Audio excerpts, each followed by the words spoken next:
शिवतांडव स्तोत्रम। तो पहला श्लोक हम लोग कैसे बोलेंगे, देखिएगा। जटाटवी गलज्जल प्रवाह पावितस्थले। कैसे बोलेंगे? जटाटवी गलज्जल प्रवाह पावितस्थले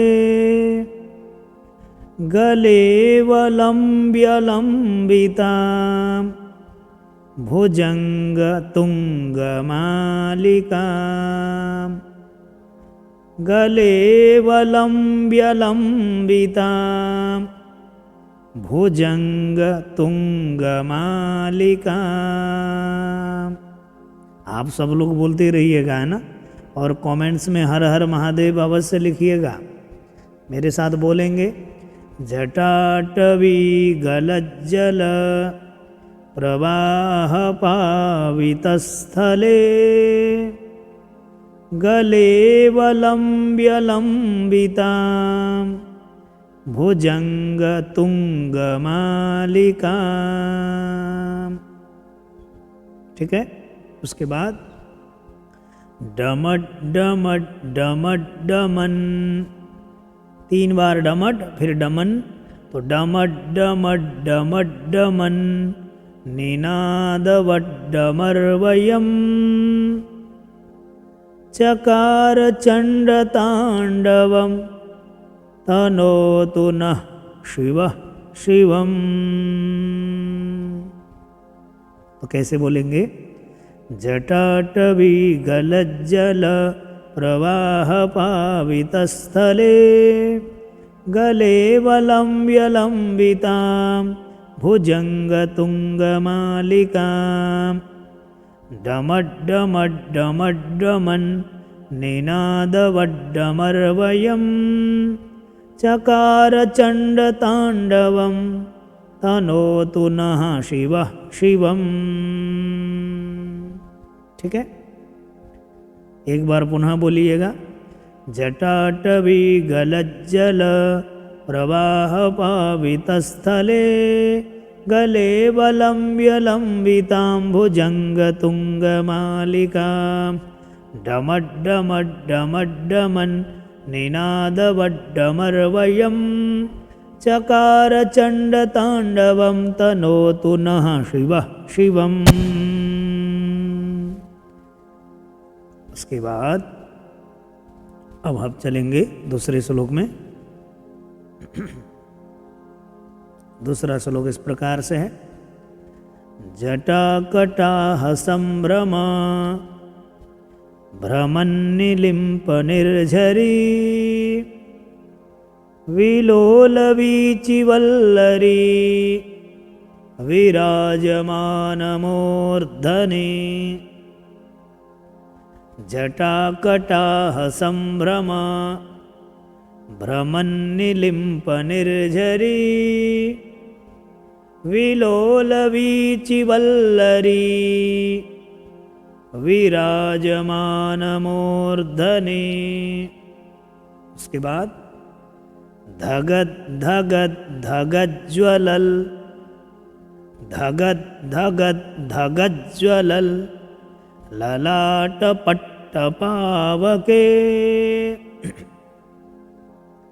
किशोरचन्द्रशेखरे रतिः प्रतिक्षणं मम किशोरचन्द्रशेखरे रतिः प्रतिक्षणं मम। तो कैसे बोलेंगे? जटाकटाह संभ्रम भ्रमन्निलिम्प निर्झरी विलोलवीचिवल्लरी विराजमानमूर्धनि धगद धगद धगज्ज्वलल ललाटपट्टपावके किशोरचन्द्रशेखरे रतिः प्रतिक्षणं मम। उसके बाद तीसरा श्लोक इस प्रकार से है।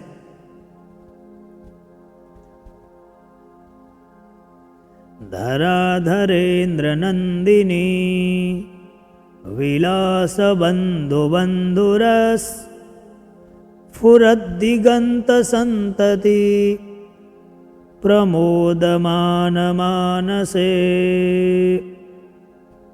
धराधरेन्द्रनन्दिनी विलासबन्धुबन्धुरस्फुरद्दिगन्तसन्तति प्रमोदमानमानसे। इसके बाद कृपाकटाक्षधोरणी निरुद्धदुर्धरापदी क्वचिद्दिगम्बरे मनो विनोदमेतुमस्तुनी। तो धराधरेन्द्रनन्दिनी विलासबन्धुबन्धुरस्फुरद्दिगन्तसन्तति प्रमोदमानमानसे कृपाकटाक्षधोरणी निरुद्धदुर्धरापदी क्वचिद्दिगम्बरे मनो विनोदमेतु वस्तुनि। ठीक है। उसके बाद चौथा श्लोक इस प्रकार से है।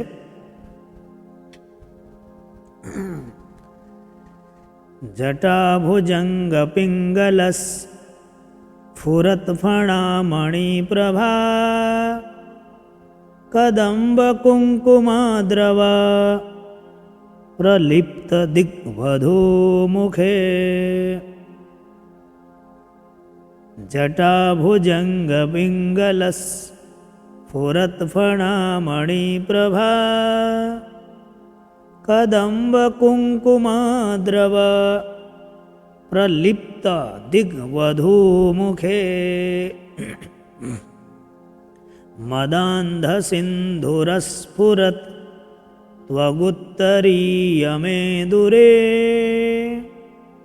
मनोविनोदमद्भुतं पिभर्तु भूतभर्तरी। तो कैसे बोलेंगे? जटाभुजङ्गपिङ्गलस्फुरत्फणामणिप्रभा कदम्बकुङ्कुमाद्रवा प्रलिप्तदिग्वधूमुखे मदान्धसिन्धुरस्फुरत् त्वगुत्तरीयमेदुरे मनोविनोदमद्भुतं बिभर्तु भूतभर्तरी। उसके बाद पांचवां श्लोक इस प्रकार से है। सहस्रलोचना प्रवृत्य शेषलेखशेखरा प्रसूनधूलिधोरणी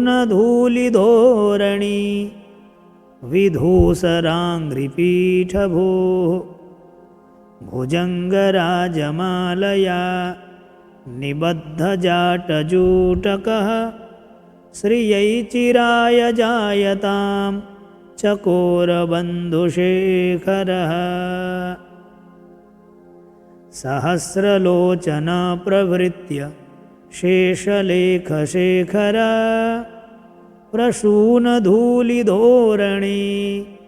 विधूसराङ्घ्रिपीठभूः भुजङ्गराजमालया निबद्धजाटजूटकः श्रियै चिराय जायतां चकोरबन्धुशेखरः। सहस्रलोचना प्रवृत्य शेषलेखशेखरा प्रसूनधूलिधोरणी विधूसराङ्घ्रिपीठभूः भुजङ्गराजमालया निबद्धजाटजूटकः श्रियै चिराय जायतां चकोरबन्धुशेखरः। उसके बाद छठवां श्लोक इस प्रकार से है। ललाट चत्वरज्वलद धनञ्जयस्फुलिङ्गभा निपीतपञ्चसायकं न मन्ये लिम्पनायकम् सुधामयूखलेखया विराजमानशेखरं महाकपालिसम्पदे शिरोजटालमस्तु नः। तो ललाट चत्वरज्वलद धनञ्जयस्फुलिङ्गभा निपीतपञ्चसायकं नमन्निलिम्पनायकम् सुधामयूखलेखया विराजमानशेखरं महाकपालिसम्पदे शिरोजटालमस्तु नः। ठीक है। ललाट चत्वरज्जलत् धनञ्जयस्फुलिङ्गभा निपीतपञ्चसायकं नमन्निलिम्पनायकम् सुधामयूखलेखया विराजमानशेखरं महाकपालिसम्पदे शिरोजटालमस्तु नः। उसके बाद 7वां श्लोक इस प्रकार से है। करालभालपट्टिका धगद्धगद्धगज्ज्वलद धनञ्जयाहुतीकृता प्रचण्डपञ्चसायके धराधरेन्द्रनन्दिनी कुचाग्रचित्रपत्रक प्रकल्पनैकशिल्पिनी त्रिलोचनेरतिर्मम। करालभालपट्टिका धगद्धगद्धगज्ज्वलद धनञ्जयाहुतीकृता प्रचण्डपञ्चसायके धराधरेन्द्रनन्दिनी कुचाग्रचित्रपत्रक प्रकल्पनैकशिल्पिनी त्रिलोचनेरतिर्मम। करालभालपट्टिका धगद्धगद्धगज्ज्वलद धनञ्जयाहुतीकृता प्रचण्डपञ्चसायके धराधरेन्द्रनन्दिनी कुचाग्रचित्रपत्रक प्रकल्पनैकशिल्पिनी त्रिलोचनेरतिर्मम। उसके बाद 8वां श्लोक इस प्रकार से है। नवीनमेघमण्डली निरुद्धदुर्धरस्फुरत् कुहूनिशीथिनीतमः प्रबन्धबद्धकन्धरः निलिम्पनिर्झरीधरस्तनोतु कृत्तिसिन्धुरः निलिम्पनिर्झरीधरस्तनोतु कृत्तिसिन्धुरः कलानिधानबन्धुरः श्रियं जगद्धुरन्धरः। नवीनमेघमण्डली निरुद्धदुर्धरस्फुरत् कुहूनिशीथिनीतमः प्रबन्धबद्धकन्धरः निलिम्पनिर्झरीधरस्तनोतु कृत्तिसिन्धुरः कलानिधानबन्धुरः श्रियं जगद्धुरन्धरः। ठीक है। उसके बाद 9वां श्लोक इस प्रकार से है। प्रफुल्लनीलपङ्कज प्रपञ्चकालिमा प्रभा वलम्बिकण्ठकन्दली रुचिप्रबद्धकन्धरं स्मरच्छिदं पुरच्छिदं भवच्छिदं मखच्छिदं गजच्छिदान्धकच्छिदं तमन्तकच्छिदं भजे। प्रफुल्लनीलपङ्कज प्रपञ्चकालिमा प्रभा वलम्बिकण्ठकन्दली रुचिप्रबद्धकन्धरं स्मरच्छिदं पुरच्छिदं भवच्छिदं मखच्छिदं गजच्छिदान्धकच्छिदं तमन्तकच्छिदं भजे। उसके बाद अखर्व सर्वमंगला कला कदम्ब मंजरी रस प्रवाह माधुरी बृजृंभणा मधुव्रतम् स्मरान्तकं पुरान्तकं भवान्तकं मखान्तकं गजान्तकान्धकान्तकं तमन्तकान्तकं भजे। तो अखर्व सर्वमंगला कला कदम्ब मंजरी रस प्रवाह माधुरी बृजृंभणा मधुव्रतम स्मरान्तकं पुरान्तकं भवान्तकं मखान्तकं गजान्तकान्धकान्तकं तमन्तकान्तकं भजे। इसके बाद जयत्वदभ्रविभ्रम भ्रमद्भुजङ्गमश्वशद् विनिर्गमत्क्रमस्फुरत् करालभाल हव्यवाट्। तो जयत्वदभ्रविभ्रम जयत्वदभ्रविभ्रम भ्रमद्भुजङ्गमश्वशद् विनिर्गमत्क्रमस्फुरत् करालभालहव्यवाट्। धिमिद्धिमिद्धिमिध्वनन् मृदङ्गतुङ्गमङ्गला ध्वनिक्रमप्रवर्तित प्रचण्डताण्डवः शिवः। जयत्वदभ्रविभ्रम भ्रमद्भुजङ्गमश्वशद् विनिर्गमत्क्रमस्फुरत् करालभालहव्यवाट्। धिमिद्धिमिद्धिमिध्वनन् मृदङ्गतुङ्गमङ्गला ध्वनिक्रमप्रवर्तित प्रचण्डताण्डवः शिवः। उसके बाद 12वां श्लोक इस प्रकार से है। दृशद् विचित्रतल्पयोर भुजङ्गमौक्तिकस्रजोर गरिष्ठरत्नलोष्ठयोः सुहृद्विपक्षपक्षयोः तृणारविन्दचक्षुषोः प्रजामही महेन्द्रयोः समाप्रवृत्तिकः कदा सदाशिवं भजाम्यहम्।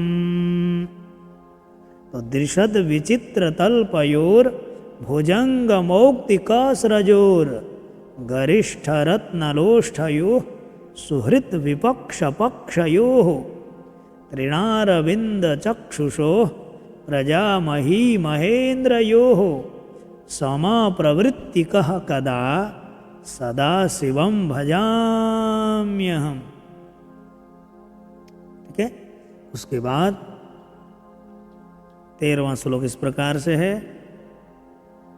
कदा निलिम्प निर्झरी निकुञ्जकोटरे वसन् विमुक्तदुर्मतिः सदा शिरहस्तमञ्जलिं वहन् विलोललोललोचनो ललामभाललग्नकः शिवेति मन्त्रमुच्चरन् कदा सुखी भवाम्यहम्। कदा निलिम्प निर्झरी निकुञ्जकोटरे वसन् विमुक्तदुर्मतिः सदा शिरहस्तमञ्जलिं वहन् विलोललोललोचनो ललामभाललग्नकः शिवेति मन्त्रमुच्चरन् कदा सुखी भवाम्यहम्। उसके बाद 14वां श्लोक इस प्रकार से है। इमं हि नित्यमेव मुक्त मुत्तमोत्तवं स्तवं पठन् स्मरन् ब्रुवन्नरो विशुद्धिमेति सन्ततम् हरे गुरौ शुभक्तिमासु याति नान्यथा गतिम् विमोहनं हि देहिनां सुशङ्करस्य चिन्तनम्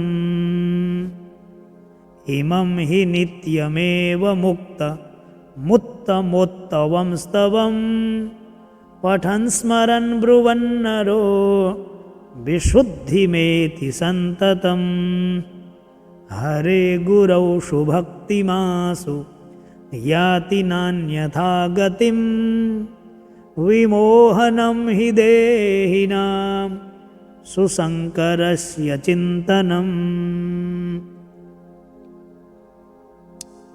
15वां श्लोक इस प्रकार से है।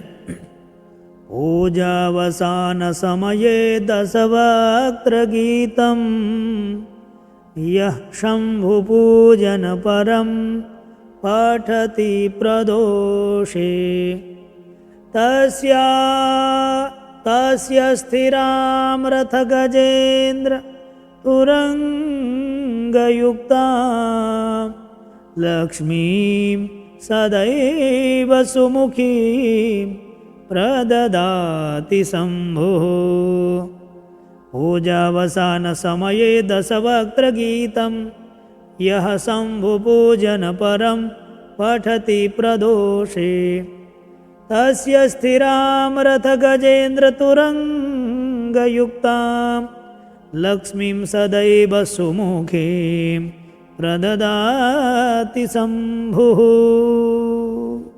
प्रददाति शम्भुः। इति श्रीरावणविरचितं शिवताण्डवस्तोत्रं सम्पूर्णम्। इस प्रकार से आप लोगों ने शिवतांडव पढ़ना सीखा। यदि आप लोगों को लाभ मिला हो तो वीडियो को शेयर भी करिएगा, लाइक करिएगा और आश्रम के लिए यथाशक्ति आप सहयोग भी करते रहिएगा। ठीक है, हम लोगों की भेंट किसी अन्य वीडियो में होगी। आप अनेक स्तोत्र आदि चैनल से पढ़ सकते हैं। मुझे विदा दीजिएगा। हर हर महादेव।